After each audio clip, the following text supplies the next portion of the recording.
Qué gusto escucharla. ¿Cómo va la campaña? ¿Cómo ha comenzado todo esto? Bien, vamos avanzando a paso firme, como el caballo, ¿no? Con fuerza y buscando la libertad. Candidata, el partido antes era Fuerza Moderna, ahora es Fuerza y Libertad. ¿Qué pasó? ¿Cambiaron? No, hicimos una alianza con otro partido, Batalla Perú, porque nosotros tenemos como principio pasar a un enfoque descentralista. O sea, el Perú necesita ser reconstruido desde las regiones. Y esta es una muestra de que cuando uno llega a gobernar, no gobiernas para las personas que piensan igual que tú, las personas que están únicamente en Lima, sino tenemos que gobernar para todas las regiones por igual. Y este fue un esfuerzo muy grande de entendimiento, de generar, digamos, visiones compartidas sobre el Perú que queremos construir y lo logramos. En ese Correcto, camino estamos. correcto. Bueno, candidata, ¿tenemos alguna pregunta para usted? En tal caso, si quienes nos están siguiendo hasta ahora también tienen alguna pregunta, se las trasladaremos. ¿Está usted lista? Sí, claro, Irán siempre lista. apareciendo en pantalla. Le deseo mucha suerte y aquí está la primera pregunta. De llegar a ser presidenta, Fiorella Molinelli, ¿impulsaría que las mujeres en el Perú puedan acceder al aborto de forma plena en los establecimientos de salud de todo el país? Sí, no, ¿por qué? A ver, en mi opinión particular, yo soy una persona que cree mucho en la vida porque vengo, siempre hay que explicarlo, yo vengo de un hogar católico, mi padre era diácono y creo en el aborto terapéutico. Sin embargo, creo que en estos tiempos hay que saber escuchar, ¿no? Tenemos que comenzar a construir visiones compartidas. Yo dentro de nuestros equipos les he dicho que hay temas en donde existe la libertad de conciencia. Y cada quien va a aplicar su voto de acuerdo a su formación, sus valores, porque de eso se trata la democracia. Y nosotros hemos puesto como lema la buena política. O sea, estamos trabajando mientras que otros trabajan con orden a la fuerza del orden. Nosotros nos queremos diferenciar del por estos no y comenzar a construir el por estos sí. Y la buena política parte de el escuchar. La buena política dialoga. La buena política construye soluciones para la gente y no improvisa. Y en ese sentido hay temas siempre, digamos, críticos digamos, que generan una propia corriente de opinión. Yo he sido muy clara con todos mis equipos. Cada quien tiene derecho a expresar sus opiniones, a sustentar sus posiciones, claro, y sustentados en sus valores, sus Ujú. principios, su formación. Y siempre vamos a respetar la libertad de conciencia en estos temas fundamentales como el que acabas de exponer. Muy bien. Yo te doy mi De posición acuerdo, de abierta porque acuerdo. yo vengo de un hogar católico, Muy mi padre bien. ha sido diácono, hemos sido formados. Creo en el aborto terapéutico porque existe peligro de vida en la madre. Claro. Y estas son las situaciones críticas que hemos comprendido y que son las legalmente firmes hoy en nuestra Muy regulación bien. peruana. Queda claro. Muchísimas gracias. Segunda pregunta para la candidata Fiorella Molinelli. De llegar a ser presidenta, ¿indultaría al expresidente Pedro Castillo? No, no indultaría al presidente Castillo ni a ninguna persona, llámese presidente o no, que ha sido sentenciado. ¿No? Creo que hay que generar institucionalidad y la justicia se tiene que respetar. Acá no se trata de generar diferencias de igualdad entre la ley. Por el contrario, uno tiene que generar, digamos, consistencia, ¿no? Consistencia en el respeto hacia los poderes del Estado. He visto mucho que se pregunta si se liberaría a Castillo, al presidente Vizcarra, a Toledo. Yo creo que no, hay que dejar que el Poder Judicial haga su trabajo y si hay sentencia, hay que respetarla. Muy bien. Siguiente pregunta para la candidata Molinelli. De llegar a ser presidenta, ¿le daría instrucciones a su ministro de Salud para el reparto libre de condones a los alumnos de secundaria? Bueno, en ese aspecto fundamental yo sí creo en que hay que trabajar mucho con nuestros jóvenes y adolescentes. Y hay que hablarles claro sobre, digamos, cómo es que hay que enfocar todo el periodo de crecimiento dentro de la adolescencia. Y de eso se trata, ¿no? Los chicos tienen que saber las consecuencias de sus actos, Ujú. tienen que saber cómo cuidarse, y hay que hablarles claro en estos Claro que tiempos, ¿no? sí. Para justamente dejarlos que a lo largo de su vida puedan desarrollarse bien, no limitar sus posibilidades de desarrollo profesional, académico. Y en ese sentido creo que siempre hay que hablarles claro. ¿Pero eso significa repartir anticonceptivos a los adolescentes? No, yo creo que nuestro tema llega hasta la información que se les debe dar, ¿no? En cuanto a salud reproductiva en general, porque hoy día vemos muchos jóvenes adolescentes, niñas menores de 12 años que terminan embarazadas. Claro. Entonces yo creo que la política pasa por informar adecuadamente y ya cada quien ejerce su Ok, libertad de elección. ok. Muchas gracias. Siguiente pregunta para la candidata. De llegar a ser presidenta, ¿usaría como elemento central de las políticas públicas a implementar en el país la perspectiva de género? A ver, como te vuelvo a repetir, yo vengo viendo algunas, digamos, algunas diferencias que he podido notar. Por ejemplo, me he permitido leer el caso de la sanción del Roosevelt, y voy a hablarte con un casito concreto, Ujú. en donde yo comentaba este caso y lo llevaba al ámbito práctico con mi familia y con mis hijos, que son chicos jóvenes. Y yo les decía, ¿ustedes qué hubieran sentido si hubieran accedido a estos libros en donde tú ves imágenes muy fuertes? Y mis hijos, por ejemplo, son muy pudorosos. Ellos me decían que no es algo para ellos normal, que no se encuentran en una etapa de vida con la madurez suficiente como para enfrentar ese tipo de imágenes. Igual en el tema de las drogas, ¿no? Pueden haber sociedades muy liberales, pero yo desde el punto de vista de la salud y como madre, te digo que a los chicos hay que hablarles claro y bien, porque por ejemplo, he visto consecuencias desde el mundo de la salud de jóvenes que finalmente sacaban embarazadas a sus parejas, a sus enamoradas, y cuál era el resultado de haber consumido drogas. Niños que nacían amputados, con la falta de una extremidad, con la falta de una pierna, con la falta de un brazo. Y cuando hablaba con los médicos y se sabía las consecuencias o el diagnóstico fundamental de por qué se había dado eso, es porque a veces los chicos habían normalizado el consumo de marihuana o de ciertas drogas. Entonces, si no les hablamos claro sobre las consecuencias, ¿cómo vamos a afrontar luego esa realidad con responsabilidad? Creo que nos toca hoy en día hablar claro, informar bien, y que finalmente las personas tomen sus decisiones, pero sabiendo las consecuencias de sus actos.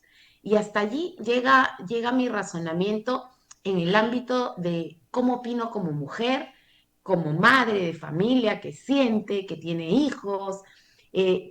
Para todo hay etapas. Y hay etapas que no deberíamos de quemar, porque hay temas de desarrollo cognitivo, emocional, digamos, etapas en donde los niños están preparados para asimilar, y otras en donde todavía hay que esperar porque no son los tiempos correctos. Muy bien. Siguiente pregunta, candidata. ¿Qué periódico lee primero, El Comercio o La República? Bueno, el que me salga primero cuando pongo las noticias por Twitter, para que no se peleen. Digamos, cambiando la pregunta, ¿es usted más conservadora o más progresista? Yo no soy de extremos. Soy una persona que sabe escuchar, que sabe dialogar, que entiende las posiciones, y que dentro de esas posiciones que pueden resultar distintas o diferentes, tratar de encontrar puntos de encuentro, o sea, puntos de consenso, para no ser redundantes. Y por eso es que a veces yo me río, porque a veces me dicen, cuando se trata de libertades económicas, uy, es de derecha, ¿no? Cuando se trata de respeto a los derechos humanos, uy, es media, Mm. media progre. Entonces, Yo creo que al final ese termómetro está bien, porque eso denota que eres una persona con la madurez suficiente para dialogar otra vez. Yo he trabajado con personas que piensan distinto. Y cuando he logrado esos equipos tan diversos, hemos Mm, trabajado y nos hemos entendido mm, también. Y yo creo que por allí pasa el liderazgo, por decirle y enseñarle a las personas que podemos ser diferentes, pero también tenemos visiones compartidas, anhelos en los que no hay que perder el tiempo, o sea, hay que comenzar a trabajar construyendo país, viendo necesidades hoy que son digamos, prioritarias en nuestro país, como seguridad, salud, educación, donde nadie pues va a decir no coincidimos.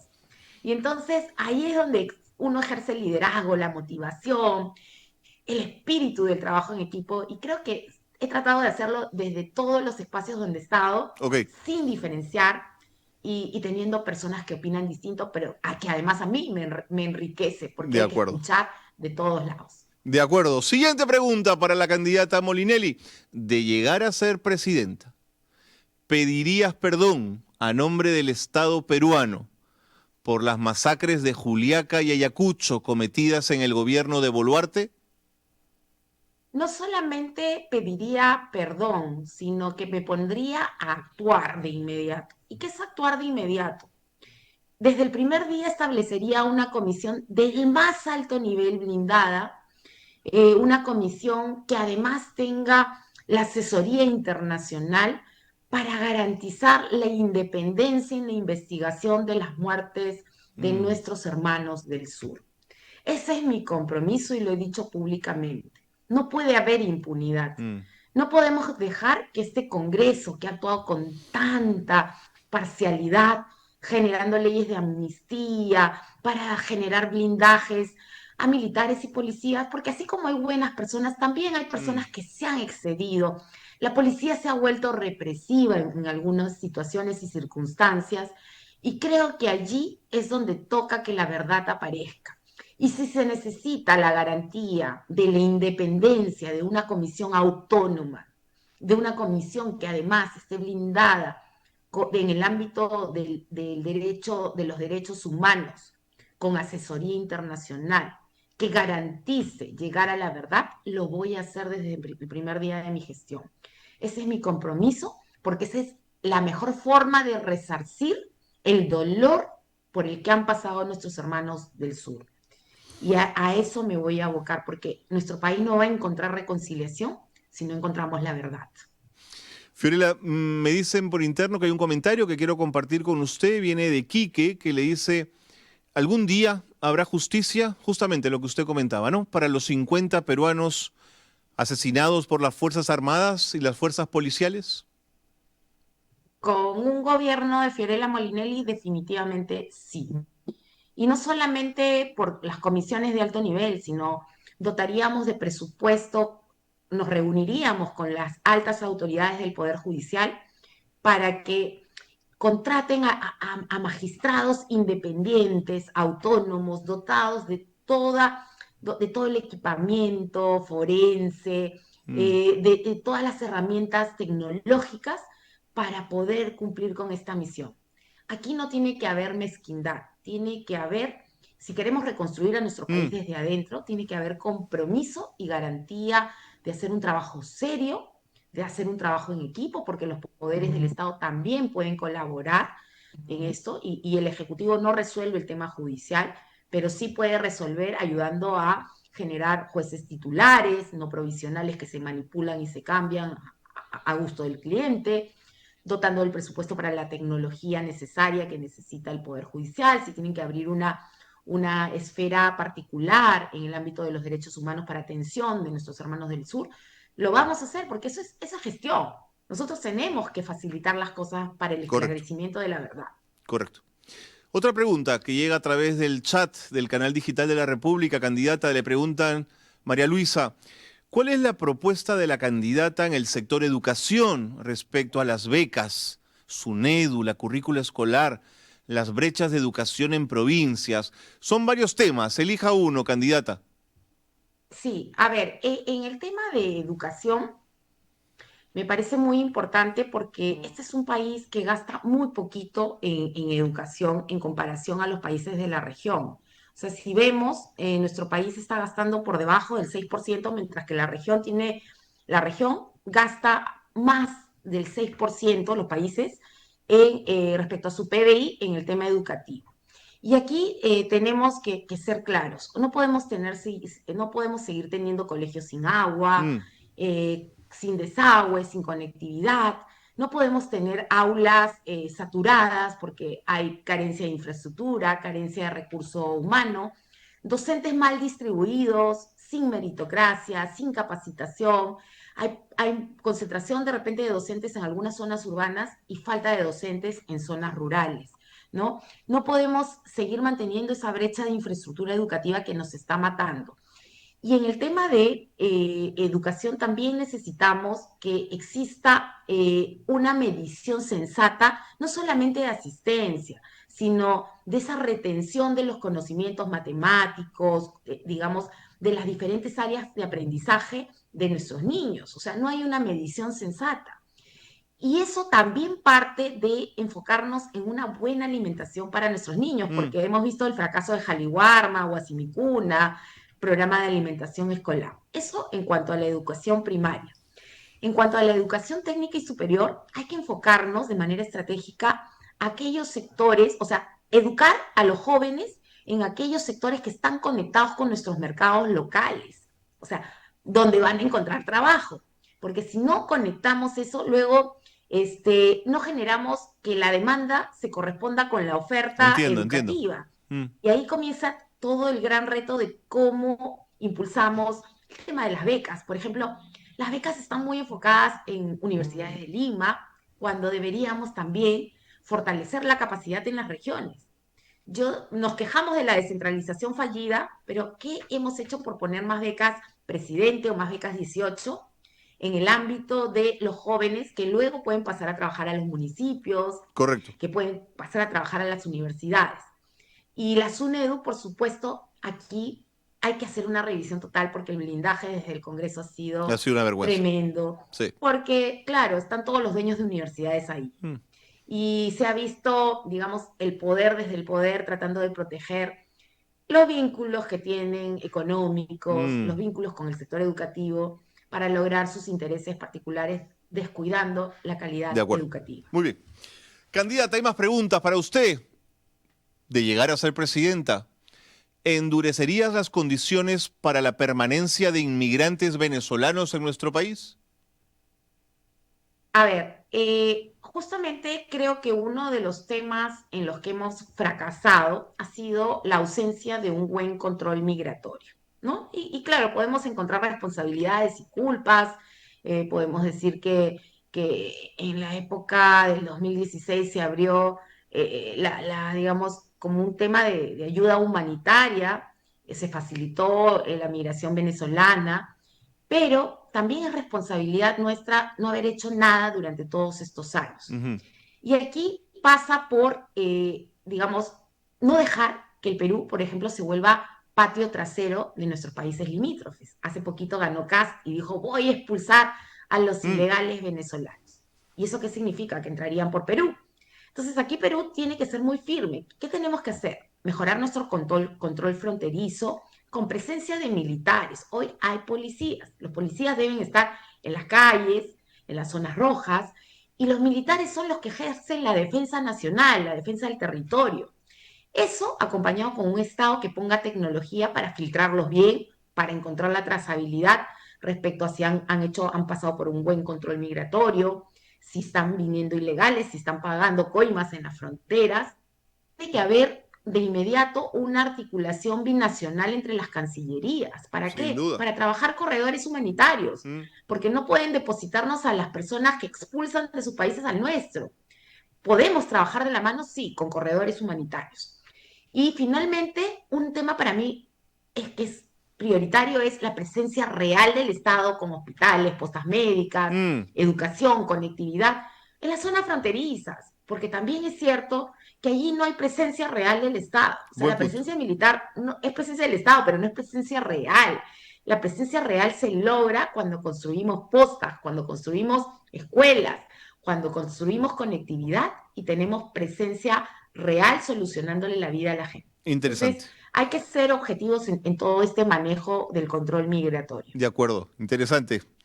Fiorella, el público está conectadísimo, quiere hacerte más preguntas, las pongo a tu disposición. ¿Debe renunciar Gerí desde tu perspectiva? No sé si lo has escuchado esta noche. Sí, hemos sacado un pronunciamiento pidiendo la renuncia del presidente Gerí Mm, porque sus actos no se condicen con la alta envergadura de su situación presidencial. Hemos visto un presidente que realmente ha actuado de manera poco transparente, no solo una vez, sino varias veces.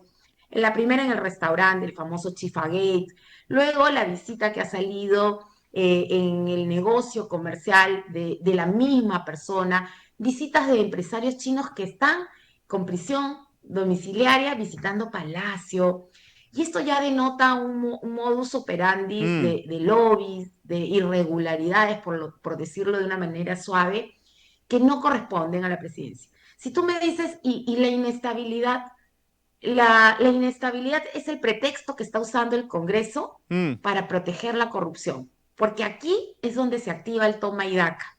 Ya sacaron un pronunciamiento de que mañana lo recibe la Comisión de Fiscalización y comienza el chantaje y la extorsión y el canje de favores. ¿No? Vamos a ver hasta dónde llega. Yo lo que digo es que si hoy sacan a Jerú no va a pasar absolutamente nada. Ya los peruanos Estamos nos hemos acostumbrados. dado cuenta Sí. que hemos arruinado la investidura presidencial, estamos Mm, en un régimen mm, mm. parlamentarista. Y eso es como un cambio de ministro, Así es. ¿no?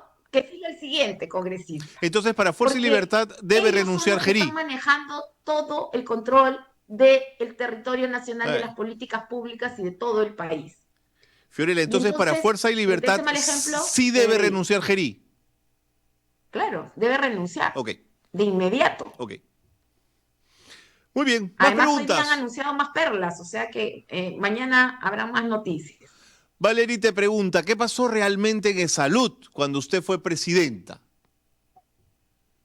A ver, yo estuve 4 años dentro de la seguridad social, lo asumí en una época de huelgas muy compleja, luego pudimos estabilizar el sector, me tocó la pandemia. Mm, Para mí la pandemia fue el mayor desafío de mi vida. Yo pensé que con el niño costero había asumido situaciones de desafíos grandes, pero no, siempre hay una situación peor. Me tocó un sector de salud que estaba venido menos deteriorado, con fuertes brechas, más pandemia, fue tremendo. Sí creo cuando me preguntan las personas, y los que no conocen del sector salud, somos 5 los responsables, siempre digo, es salud, MINSA, gobiernos regionales que manejan sus hospitales, Fuerzas Armadas y Policiales y el sector privado que es muy chiquito en el sistema de salud. mm, Nosotros como de salud manejamos el 30% de la población. O sea, del 100% de salud maneja el 30%, que es la población formal, las que están en planilla. Sin embargo, cuando vemos números, yo puedo decir con total, digamos, convicción que les pusimos todo el esfuerzo tremendo respecto a todos los actores que teníamos responsabilidades. Voy a recordarles algunas cosas porque todos somos generales después de la batalla, ¿no? ujú. Pusimos la Villa Panamericana en los 10 primeros días denunciada la pandemia y la Villa Panamericana permitió salvar más de 120.000 vidas. Fui la primera en arriesgar y decir, vamos a poner hospitales fuera de los hospitales y construir estos hospitales blancos. Nunca se había hecho eso en el Perú, pero yo dije, si China lo ha hecho, ¿por qué los peruanos no podemos hacerlo? Y se construyeron más de 50 hospitales con camas, oxígeno, que salvaron muchas vidas y llegamos a 11.500 camas más de las que ya teníamos. Trasladé alrededor de 80 plantas de oxígeno por todo el Perú. Y a mí me veían mañana, tarde y noche sin descansar, subiendo y bajando aviones, llevando personal médico, enfermeras. Fue una desgracia tremenda para el país, pero creo que si medimos cuánto hizo salud respecto a los demás subsectores, creo que pusimos más que el resto. Hicimos más tareas que el resto de personas. Hay algunas cosas que se pudieron hacer mejor. Y creo que si no hubiéramos estado como actor principal, las cosas hubieran sido mucho más graves. no hubiéramos tenido el número que se tuvo de fallecidos, sino el triple. Para mí fue muy doloroso y créanme que sentí mucho miedo desde el primer día. Como cualquier ser humano, me puse a pensar cuando se anunció que la pandemia ya estaba en Perú. Dije, ¿qué hacemos? Los médicos me decían muchos que se iban a sus casas porque tenían comorbilidades. Me acuerdo. Yo decía, tengo que elegir entre salir a la cancha o llevar el COVID y sentirme, digamos, responsable de si se morían mis padres, mis hijos, mi esposo, porque iba a estar en contacto en el día a día. Sentí la presión en el pecho de la falta de oxígeno, el tomar valor, pero dije, si yo no doy el ejemplo y yo soy la cabeza, ¿cómo me van a seguir el resto? Y también quería que no se repitieran las fotos de Ecuador, donde uno veía Uy, eso era que horroroso. caminabas por las calles y Horroroso era. pisabas Sí, a los muertos. sí. Y yo decía, yo no quiero cargar con esa foto y tengo que correr más rápido que el resto. Si el MINSA no responde, si los gobiernos regionales no responden, nosotros tenemos que cubrir Correcto. con toda esa responsabilidad. Fue muy Fiorella, duro, sí, pero salimos con todo el esfuerzo. ¿y los cuestionamientos legales que surgieron de esa experiencia ya están superados? ¿Se resolvieron todos o queda alguno por resolver? No, a ver, tuve 4 años en salud y solo me queda una denuncia, pero además esa denuncia yo siempre digo fue la que me sacó de salud cuando ganó Castillo Cerrón. Y en esa época yo tuve muchas presiones cuando gana el gobierno de Castillo, Ok. porque me comenzó a llamar el ministro Iber Maraví para pedirme mi renuncia y yo dije, no voy a salir. Y coincidentemente el día 30 de julio me forzaron mi salida de salud, pero ¿sabes qué? Yo siempre he estado tranquila porque la Contraloría entró, hizo los informes correspondientes Ujú, respecto a ujú. las compras que se cuestionaron y determinó que no tengo ninguna responsabilidad Ok, ni civil, ni penal, ni ok. administrativa. De Y acuerdo. esa es la satisfacción que tengo de haber actuado de manera siempre Ok. honesta y correcta. Fiorella Miluzca te pregunta, como candidata mujer, ¿cuáles son sus propuestas centrales para las mujeres del país? ¿Y cómo se diferenciaría en acciones y resultados de la gestión de Dina Boluarte, que no tuvo ningún impacto en referencia a las mujeres? Sí, a ver, en el tema de mujeres, yo creo que hay muchas cosas que se pueden hacer. Voy a comenzar yo viajo mucho por el Perú profundo y escucho mucho. Y una de las cosas que a mí más me duele cuando visito las zonas pobres es encontrar a mujeres en sus hogares que quieren trabajar, pero tienen 2, 3, 4, 7 hijos y me dicen, no tenemos dónde dejar. Mm, Si tuviéramos un Estado que además nos ayude a tener, por ejemplo, guarderías para poder dejar a nuestros niños en horario laboral, sería un éxito. O sea, ya tenemos un Estado que nos estorba, ya tenemos un Estado que no genera nuevas fuentes de empleo, pero por lo menos que nos ayuden a claro. tener estas cunas infantiles para dejar a nuestros niños y Por lo salir a menos que no trabajar, porque las friegue, ¿no? mujeres, ¿ah? Por lo menos que no friegue el Estado. Pues por lo menos que no estorbe, exactamente, ¿no? Después, por ejemplo, otra cosa que me gustaría trabajar, no solamente por las mujeres, sino los adultos mayores, mira, cosas tan sencillas. Hay muchas mujeres, abuelitos sin dientes y su tema es dientes y ojos. Todo es igual, oído, diente y ojo. Mm, Y tú dices, no es para verse bonito, es para poder no, tener para calidad poder de vida. comer, hombre, claro. Comer, ver, Así oír, es. ¿no? Temas tan... Entonces, ¿por qué el Estado no podría hacer programas de impacto, utilizando, digamos, son operaciones tan sencillas las de cataratas? Curar dientes tampoco es tan complejo. Llevar audífonos es una situación, o sea, bájate pues todos los empleados que han contratado en el Congreso y con eso llenas de audífonos a todos nuestros abuelitos. Y Ay, pacientes señor. postrados, abuelitos postrados, así como hay mujeres que no pueden salir a trabajar, hay abuelitos postrados. Yo sabes lo que haría, convertiría la Villa Panamericana en el centro del adulto mayor, porque ha funcionado como hospital, lo hicimos funcionar. ¿Sabes cuánta gente Bueno, podríamos tener en cada torre? 450 abuelitos. Y son 7 torres. bueno. ¿Cuántas personas podrían recuperar su calidad de vida porque los abuelitos estarían cuidados, estarían ahí protegidos? Son albergues que además no necesitan mucho costo. Entonces, hay cosas que yo te digo que son tan sencillas y que ahora no las hemos hecho y mejorarían la calidad de vida de las familias y permitirían encender el motor de nuestra economía. Fiorella Molinelli, gracias. Nos tenemos que ir ya. Gracias por Muy bien. la predisposición a responder nuestras preguntas, a responder las preguntas del público, como al resto de los candidatos. Mucha suerte y que el pueblo decida.